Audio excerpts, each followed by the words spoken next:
Hello guys, welcome to the environment session. This is environment का session and this is my channel Shri Ganesh IAS and I wish कि आप सब अच्छे होंगे and और इस वीडियोस में हम शुरू करने वाले हैं इन्वायरमेंट के मेजर एक्ट्स के बारे में, जो एक्ट्स एंड पॉलिसीज़ है जो कि हाईली रिलेवेंट है एग्जामिनेशन के लिए। तो बात करते हैं कि जो पहला अपना एक्ट होता है that is the wild life protection act 1972 के बारे में। गाइज तो 1972 का जो ये पहला एक्ट है इसके बारे में अगर हम बात करते हैं ना, तो शुरुआत करते हैं हम यहाँ से। आपका 5 जून 1972 को क्या होता है कि UN conference of human environment होता है जी। ठीक है, तो इस कॉन्फ्रेंस के बाद होता क्या है कि इंडिया को भी लगता है कि हमें भी वाइल्ड लाइफ प्रोटेक्शन एक्ट करना पड़ेगा, हमें भी इन्वायरमेंट के बारे में कुछ करना चाहिए, हमें भी इकोसिस्टम, बायोडाइवर्सिटी, इन सबको प्रोटेक्ट करना चाहिए। बहुत सारे उस समय इश्यूज जो आ रहे थे कि आप अपना डेवलपमेंट तो करिए, सस्टेनेबल डेवलपमेंट तो करिए, लेकिन साथ साथ में आप क्या करिए, इन्वायरमेंट को भी प्रोटेक्ट करिए। तो ये चीज़ यहाँ पे शुरू हुई थी। तो उसके बाद होता क्या है कि जो पहला अपना एक्ट आता है वो होता है वाइल्ड लाइफ प्रोटेक्शन एक्ट 1972 में, जो कि एक एक्ट ऑफ द पार्लियामेंट के तहत आता है। और इस एक्ट के बारे में बात करते हो तो ये एक्ट प्रोवाइड करता है, the act provides for the protection of wild animals, है ना। ये आपका जो है protection of wild animals provide करता है, ठीक है। यस, तो ये बात करता है the act provides the protection of wild animals, birds, plants and or for matters connected there with or ancillary or incidental thereto. तो it extend to the whole India, यानी कि पहले आप पढ़ते होगे कि एक्सेप्ट JNK, तो अभी एक्सेप्ट JNK वाला क्लॉज खत्म हो गया, तो ये पूरे ऑल इंडिया पे ये अप्लाई एप्लीकेबल होता है। इसके 6 शेड्यूल होते हैं, इसमें शेड्यूल 1 आता है, शेड्यूल 2 आता है, शेड्यूल 3 आता है, शेड्यूल 4 आता है, शेड्यूल 5 आता है, शेड्यूल 6 आता है। तो अगर शेड्यूल 5 में अगर बात करते हैं कि कहते हैं कि वर्मिन स्पेसीज़ का मतलब ये होता है कि जो कि सपोज करो कि वर्मिन का मतलब सपोज करो थोड़ा हार्मफुल हो ह्यूमन के लिए, जैसे सपोज करो कि जंगली सुअर हो गया, तो वो वर्मिन स्पेसीज में आता है, तो इसका इतना प्रोटेक्शन नहीं होता है। तो ये आता है आपका शेड्यूल 6 में। तो शेड्यूल 1 से 5 तक हैं, इनको बहुत ज़्यादा प्रोटेक्शन दिया जाता है। 1 और 2 को एब्सोल्यूट प्रोटेक्शन दिया जाता है, ठीक है। अगर आप इसमें कोई ऑफेंस करते हो, अगर किसी भी एनिमल्स को अगर आप अगर उसको हार्म करते हो, तो आपको पनिशेबल ऑफेंस आपका हो जाएगा। अच्छा, एक और चीज़ मैं बताना रहा था कि द वाइल्ड लाइफ प्रोटेक्शन 1972 में आया था, वाटर एक्ट 1974 में आया था, फॉरेस्ट एक्ट आपका 1980 में आया था, और एयर एक्ट आपका आया था, एयर जो ये सब पॉल्यूशन को कंट्रोल करने के लिए था, एयर और वाटर का एक्ट, ये 1981 में आया था। तो कभी कभी एग्जामिनेशन में क्या आता है कि आपको पूछ देता है कि arrange in the following order, तो आपको ये 3-4 दे देगा। तो हमें जो कन्फ्यूज़न होगी इसमें वाटर और मे बी एयर में हो सकता है, तो ये हमें कंसर्न करना पड़ेगा, राइट। एयर प्रोटेक्शन एक्ट ये भी इंपॉर्टेंट, हम आगे इसके बारे में डिस्कस करेंगे, एक एक एक्ट के बारे में पढ़ेंगे, ठीक है। तो अगर कॉन्स्टिट्यूशन में देखते हैं तो कॉन्स्टिट्यूशन भी आपका अंडर आर्टिकल 48 ए जो है आपका, ये भी कहता है कि आप भाई इन्वायरमेंट को प्रोटेक्ट करिए, इन्वायरमेंट के सेफ गार्ड्स की बात करता है। फिर 51 जी हमारे जो अपना फंडामेंटल ड्यूटीज़ है उसमें भी इसको इंक्लूड किया गया है, राइट। ओके, तो देखो अगर बात करते हैं तो ये एक्ट इनेक्ट हुआ था 9 सितंबर 1972 को, ठीक है। तो ये act to provide the protection of wild animals, birds, plants and for matters concern there with the, जो भी उनके साथ मैटर्स कंसर्न होता है, ठीक है जी। तो ये है आपका। तो अगर एनिमल की बात करें तो उसमें कौन कौन से एनिमल आते हैं, इसमें एम्फीबियंस आएगा, बर्ड्स आएगा, मैमल्स आएगा, रेप्टाइल्स पे आ जाएगा, राइट। अगर एनिमल आर्टिकल की बात करते हैं तो मीन्स होता है कि an article made by any captive wild animal या फिर अदर देन वर्मिंग। जैसे सपोज करो कि आपने क्या किया, ट्रॉफी आपने बनाया है ना, और ट्रॉफी में आपने क्या किया, शेर का आपने उसमें बाल लगा दिया, सपोज करो शेर की मूछें लगा दी, तो वो एनिमल आर्टिकल हो गया, तो वो उसमें डिफाइन हो जाता है, तो आप वो भी नहीं कर सकते हो। हंटिंग अगर आप करते हो, इसमें कैप्चरिंग, किलिंग, पॉइजनिंग, स्नेयरिंग, ट्रैपिंग, ये सब चीज़ें आ जाती हैं, ठीक है जी। उसके बाद एक होता है टैक्सीडर्मी का मतलब होता है क्योरिंग, प्रिपरेशन और प्रिजर्वेशन ऑफ ट्रॉफीज। ये ट्रॉफी वाला जो मैं आपको बता रहा था कि आप ऐसा नहीं कर सकेंगे, कोई ट्रॉफी रख सकते हैं किसी एनिमल मेड का, अदर देन वर्मिन, है ना। आप सुअर का दांत चाहे तो अपने गले में पहन सकते हो, ठीक है। और कहना कि लोगों को कि मैंने लियोपार्ड की हंटिंग की है, वाट एवर, ठीक है जी। तो ये बात आपकी होती है। वर्मिन का मतलब होता है any wild animal specified under schedule 5, तो याद रखना। और शेड्यूल 6 में याद रखना कि आपका प्लांट्स आता है, राइट। तो ये चीज़ हो गया। पेनाल्टीज़ वगैरह है, इसका सेक्शन 51 में पेनाल्टीज़ को दिया गया कि अब पेनाल्टीज़ होगा। और देखो एक वाइल्ड लाइफ क्राइम बोर्ड, ये भी आपका वाइल्ड लाइफ प्रोटेक्शन एक्ट के तहत ही बना था कि wild life crime control bureau, जैसे सीबीआई होती है ना, तो ये सीबीआई की तरह है, जो भी वाइल्ड लाइफ क्राइम करता है उसको देखता है, या फिर customs and the central bureau investigation. और ये भी तो इन्फोर्समेंट की बात करते हैं तो enforcement can be perform by agency such as forest department, WCCB, customs department and the central CBI। तो CBI भी इसका देख सकता है, राइट। ये बात हो गई। तो ये मैंने सीक्वेंस में लगा रखा है कि आप चाहो तो स्क्रीनशॉट ले सकते हो। वाटर एक्ट 1974 में आया था, फॉरेस्ट 1981 में आया था, एयर आपका 1981 एंड इन्वायरमेंटल प्रोटेक्शन एक्ट ये आपका 1986 में आया था। और ये कुछ अमेंडमेंट हुए थे, तो पहले आया था 1972 में, ये लॉ बनी थी। उसके बाद ये कुछ अमेंडमेंट है, लास्ट अमेंडमेंट जो हुआ है अपना 2013 में हुआ है, और 7 बार अमेंडमेंट अभी तक हो चुका है। तो ये ऑफेंसेस के बारे में इतने हमें डिटेल में नहीं जानना है, ये उतना नहीं है। ओके, अब गाइज हम बात करते हैं जो कि पॉल्यूशन रिलेटेड एक्ट्स हैं। तो पॉल्यूशन रिलेटेड एक्ट में बात करते हैं तो इसमें water prevention and control of pollution act 1974, right. ये उसका अमेंडमेंट, और इसका अमेंडमेंट आपका कब हुआ था? 1988 में। तो ये भी हमें जानना वाली बात है। उसके बाद आते हैं water prevention control and pollution act 1977, air prevention and control of pollution act 1981 में आया था, इसका अमेंडमेंट 1987 में हुआ था। हम लाइन से सबके बारे में पढ़ेंगे। तो अब हम पहला अपना जो शुरू करने वाले हैं वो है आपका पॉल्यूशन रिलेटेड एक्ट्स। तो पॉल्यूशन रिलेटेड एक्ट्स में अगर हम बात करते हैं तो पहला अपना जो एक्ट आता है ये आपका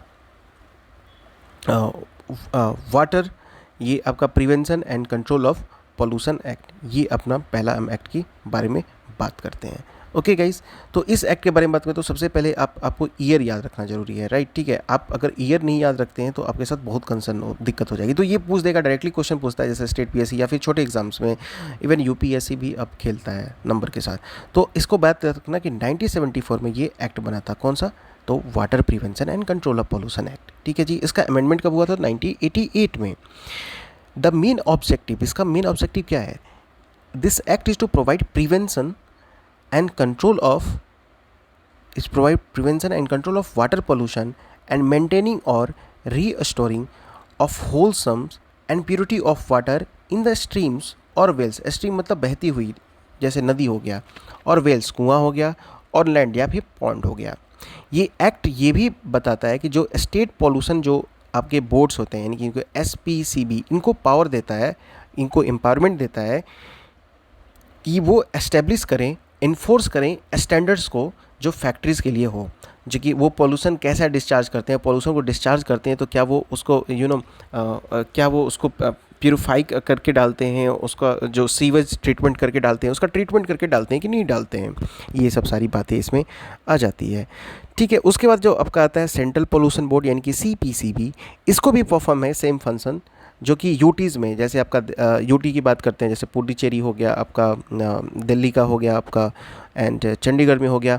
तो same function for the UTs and formulate policy and coordinates activities of different state boards. तो ये इसका मतलब कि ये मिलजुल के काम करता है। ठीक है, the state pollution boards control sewage, ये सीवेज को देखता है, industrial effluent discharges by approving और रिजेक्टिंग। जैसे सपोज करो कोई एक्स नाम की कंपनी एक अपना प्लांट लगा रही है, जैसे सपोज करो पेप्सी अपना एक प्लांट लगा रही है गंगा जी के किनारे, और वो क्या करता है, अगर वेस्ट सपोज करो वो गिराता है ज़्यादा, तो ये चाहे तो जो स्टेट पोल्यूशन बोर्ड है वो उसको रोक सकता है कि नहीं भाई आप वहाँ पे डिस्चार्ज नहीं कर सकते हैं, ये हमारी रिवर को पॉल्यूट कर रहा है। ठीक है, तो ये सब काम हो गया।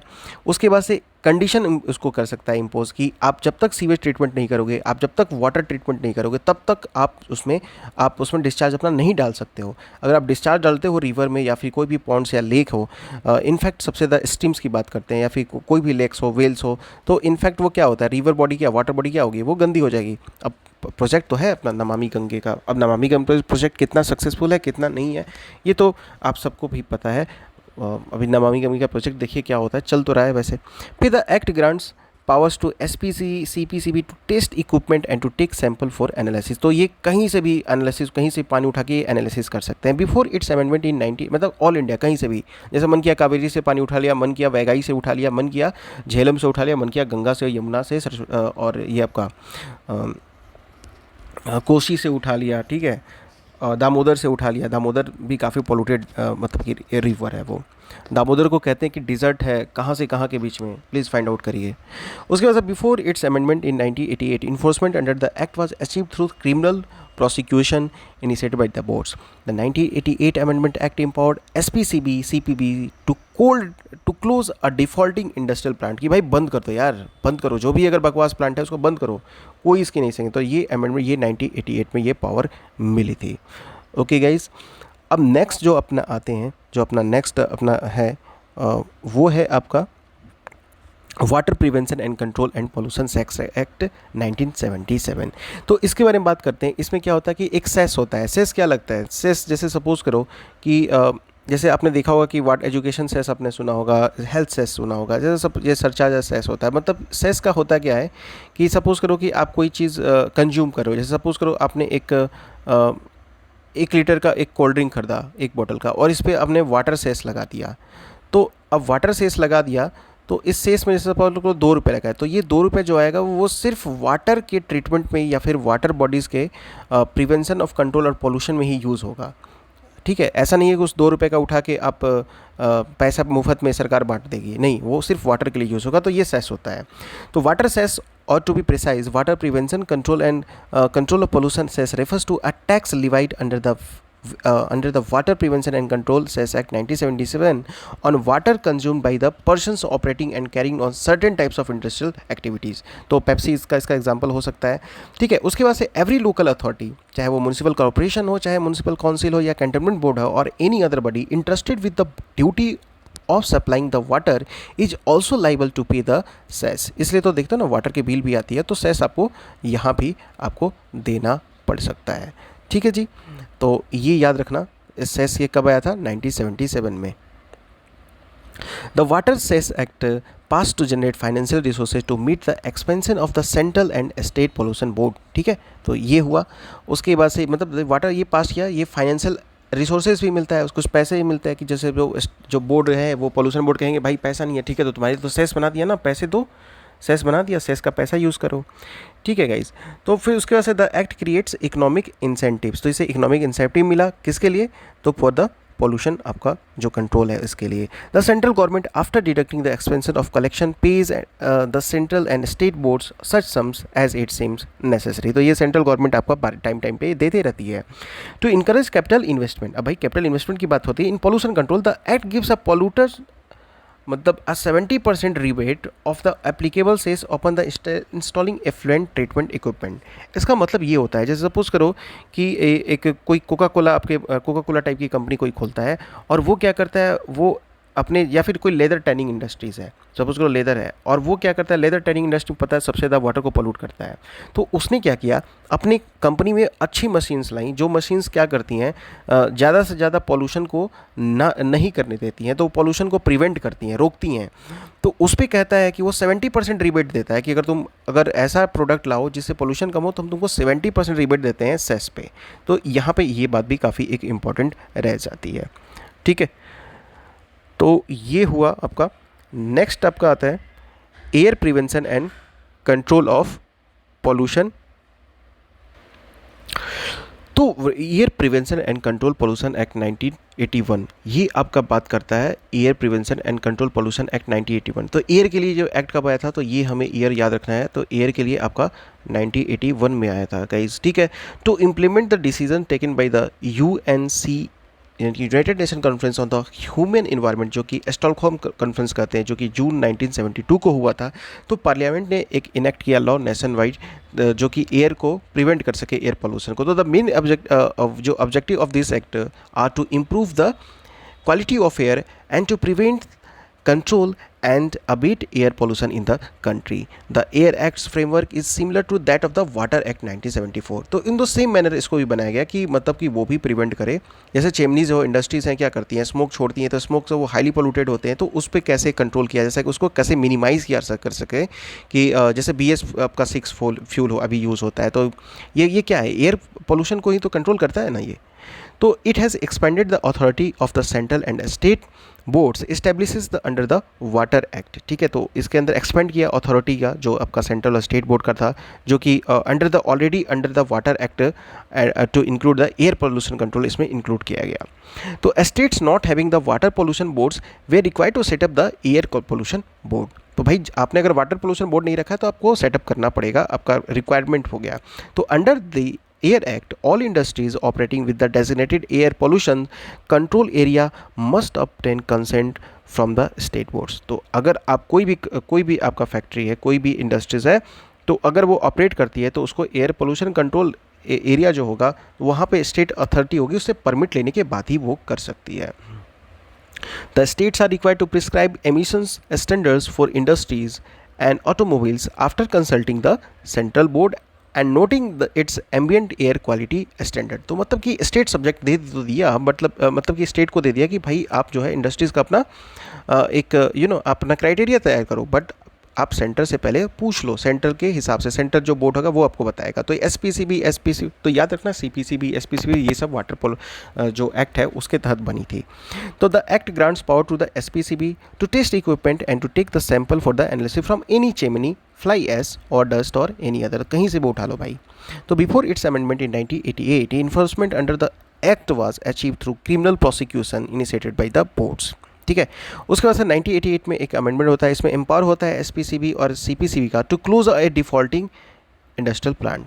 तो किसी भी डिफ़ॉल्ट इंडस्ट्रियल प्लांट को जो डिफ़ॉल्ट है उसको बंद करो भाई। जैसे आपने कुछ दिन पहले सुना होगा कि कोरोना का टाइम चल रहा था, तो उसमें एलजी की एक फैक्ट्री थी विशाखापट्टनम में, तो उसमें क्या हुआ सडनली कुछ पॉल्यूशन कुछ उसमें लीकेज हो गया था। उस लीकेज के कारण कुछ लोग की अपने आप ही गिर गए थे, बेहोश हो गए थे, कुछ लोग की डेथ भी हो गई थी, जैसे कि आपका भोपाल का गैस ट्रेजेडी हुआ था, उस टाइप का था वो भी, ठीक है।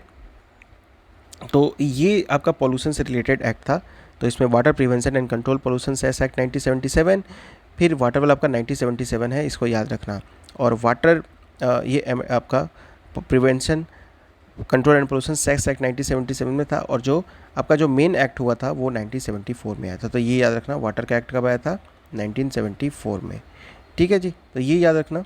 और 1988 में 1988 में इनको दिया कि डिफ़ॉल्टिंग इंडस्ट्रियल प्लांट को बंद करो, बट हमें ज़्यादा ये जानना है कि 1974 में, तो ये ज़्यादा याद रखने की बात है। और एयर वाला कब आया था? 1981 में, ठीक है। तो गाइस वीडियो कैसा लगा प्लीज़ लाइक एंड चैनल को सब्सक्राइब करिएगा, कमेंट करिएगा ताकि वीडियो को आगे कंटिन्यू किया जाए या ना किया जाए। बट ये जो है आपका किसी भी एग्जामिनेशन के जो एक्ट्स आते हैं तो उसके लिए एक क्विक रिवीजन टाइप का एक नोट्स है इन्वायरमेंट के लिए। सो मैं आने वाले टाइम में आपको जितने एक्ट्स हैं एंड जितने कन्वेंशन है इंटरनेशनल कन्वेंशन, उन सब की छोटे छोटे में, ज़्यादा नहीं, जो पेपर में आते हैं मेजर, ठीक है। और ख़ासकर स्पेशली स्टेट्स जो एग्ज़ाम्स हैं उसमें जो आते हैं, तो स्टेट पीसीएस का, इनफैक्ट यूपीएससी का भी कोई चाहे तो देख सकता है, उसके लिए भी बहुत ही ईजी रहेगा। और यूपीपीएससी के लिए, ठीक है, या फिर कोई भी स्टेट बोर्ड हो, या राजस्थान हो या फिर मध्य प्रदेश हो या बिहार हो या उड़ीसा हो, यार कहीं भी इंडिया का हो, है ना, साउथ इंडियन भी चाहे तो आप देख सकते हो, ठीक है। तो so thanks for watching the video, और वीडियो को लाइक एंड सब्सक्राइब करिएगा। जय हिंद, जय भारत।